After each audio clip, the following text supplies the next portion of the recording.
ఈ సముదాయం యొక్క ఉత్పత్తులు 7,68,00,000కి చేరాయి.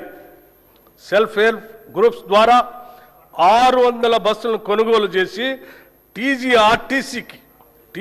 ఆర్టీసీకి అద్దెకి ఇవ్వటానికి ప్రభుత్వం నిర్ణయించి మొదటి దశలో 177,84,00,000 రూపాయలతో 494 బస్సుల్ని కొనుగోలు చేసింది. నారాయణపేట మరియు సంగారెడ్డిలో 2 పెట్రోల్ బంకులు ఏర్పాటు చేశాం. 28 పెట్రోల్ బంకుల ఏర్పాటు పురోగతిలో ఉన్నాయి.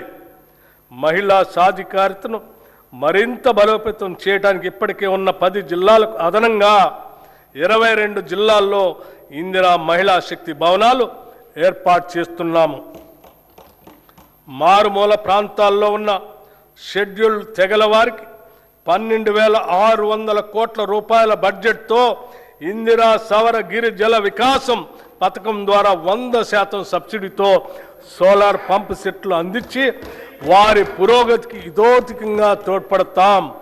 6 లక్షల ఎకరాల పోడు భూముల్లో అటవీ ఉత్పత్తులకు సంబంధించిన తోటల పెంపకాన్ని ప్రోత్సహించి 2,10,000 గిరిజన రైతులకు ఈ సౌకర్యం అందిస్తాము. ఈ పథకాన్ని ఇప్పటికే అచ్చంపేటలో పైలట్ ప్రాజెక్టుగా ప్రారంభించాము. దీని విధి విధానాలు అధ్యయనం చేసి రాష్ట్ర వ్యాప్తంగా అమలు చేస్తాం. దేశానికి అన్నం పెడుతున్న రైతు సంక్షేమమే ప్రథమ ప్రాధాన్యతగా మేము భావిస్తున్నాం.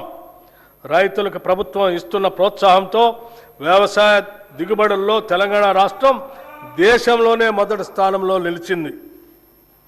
రైతులకు పెట్టుబడి సహాయం కోసం రైతు భరోసా పథకం ద్వారా ప్రతి సీజన్కు ఎకరాకి 6,000 చొప్పున 2 పంటలు కలిపి సంవత్సరానికి 12,000 రూపాయలు సహాయం అందిస్తున్నాం.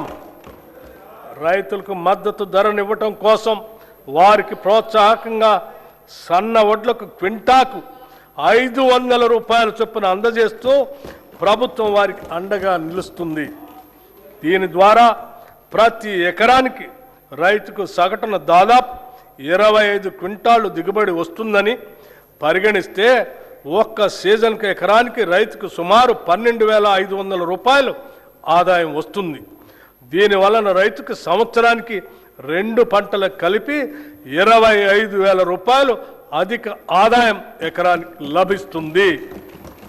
2024-25 సంవత్సరంలో 284,16,000 మెట్రిక్ టన్నుల వరి 1,27,00,000 ఎకరాల్లో పండింది.